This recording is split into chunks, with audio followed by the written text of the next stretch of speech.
Bonjour, mon nom est Martine Rochefort, alias Elora, et je suis une amie d'Éric depuis plusieurs années déjà. Ça a commencé quand j'ai vu AirTap à la télévision et j'ai été très impressionnée sur le coup, probablement comme la plupart des gens qui ont vu Éric jouer pour la première fois dans leur vie. J'ai été très impressionnée et très touchée par cette technique-là et par la musicalité qui sortait de ce guitariste. Et étant moi-même guitariste, ça m'a impressionné. J'ai voulu en savoir plus et en entendre plus sur cet artiste-là que je venais de découvrir. Alors, j'ai réussi à me procurer son premier démo fou. Un démo qu'aujourd'hui Éric n'aime pas, mais moi, ça a été mon premier contact avec l'univers d'Éric Mongrain. Alors, c'est ce que j'ai découvert de lui au début. Et après avoir découvert l'artiste et le musicien, j'ai eu la chance aussi de connaître l'homme et la personne d'Éric Mongrain.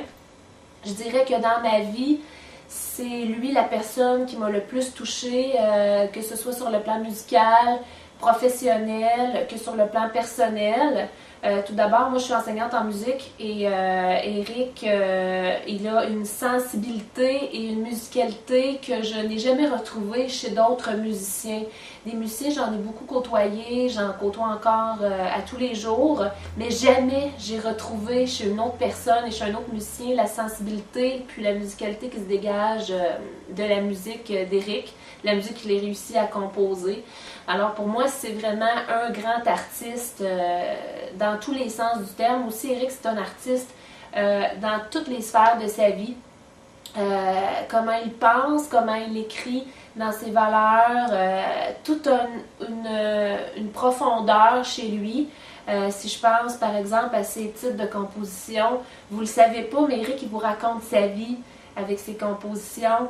Derrière chaque titre, que je trouve d'ailleurs très poétique, quand il me donne les nouveaux titres de ses nouvelles compositions, je me dis toujours waouh, des fois c'est juste un mot, mais c'est le bon mot. Je sais pas comment il arrive à trouver ça, mais ça a toujours une belle profondeur et une signification d'un sentiment ou de quelque chose qui lui est arrivé.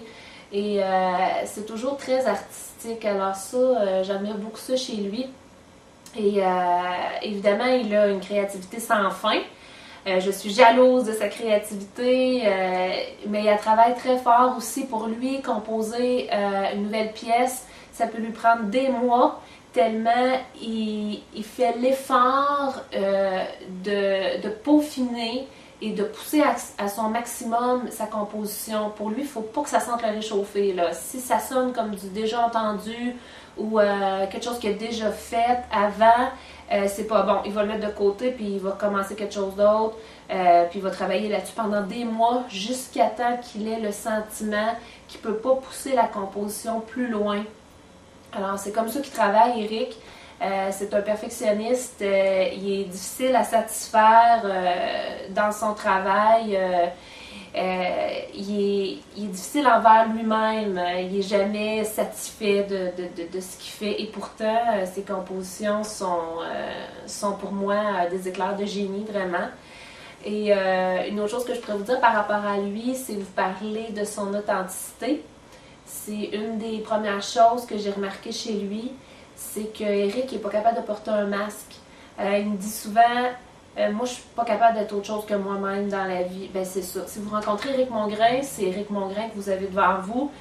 On le sait tout de suite s'il est heureux, s'il est triste dans sa journée. On le sent, on le sait tout de suite. Il n'est pas capable de cacher ses émotions, mais aussi c'est un être excessivement sensible.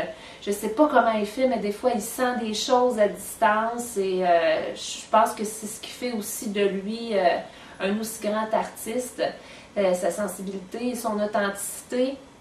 J'ai appris ça de lui et maintenant j'essaie moi aussi d'appliquer ça à mon quotidien. Alors c'est vraiment quelque chose qu'il m'a appris dans la vie, à être le plus authentique possible. Bien sûr, des fois, ça fait pas l'affaire de tout le monde parce qu'Éric a des idées parfois qui sont dérangeantes.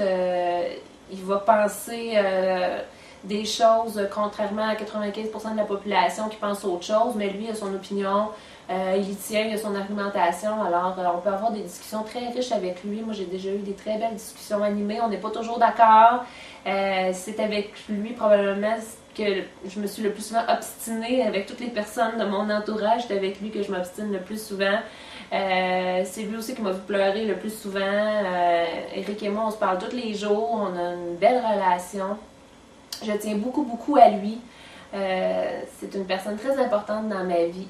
Et je suis très contente de le partager avec vous aujourd'hui, de pouvoir vous dire ça. Un dernier petit mot que je pourrais dire, ce serait par rapport au nouveau CD qui va sortir, Equilibrium. J'ai eu la chance de côtoyer Eric durant les dernières années où il a composé cet album et j'ai pu assister à, si on veut, la naissance de toutes les pièces que sur cet album-là, les embryons de chaque musique. Des fois, il m'arrivait, regarde, j'ai cette idée-là pour une musique, puis la semaine suivante, il était rendu là, puis ensuite, je voyais la composition évoluer, je les ai vraiment vus grandir, et ce sont pour moi des chefs-d'œuvre. D'un bout à l'autre, l'album est excellent. Il a travaillé vraiment très fort. Si vous avez aimé Fate, vous allez adorer Equilibrium. C'est du pur génie selon moi, de sensibilité et de musicalité. Alors bravo Eric, je suis certaine que tes fans vont être plus que satisfaits d'entendre ton travail. C'est du grand Eric Mongrain, c'est son style à lui comme personne d'autre compose, mais poussé encore plus à son maximum, étoffé et épuré. C'est vraiment extraordinaire le travail qu'il a fait sur ça. C'est du grand Eric Mongrain, vous allez être satisfait. Alors, voilà coquin, je t'aime beaucoup et je te souhaite tout le bonheur, le succès et l'amour que tu mérites.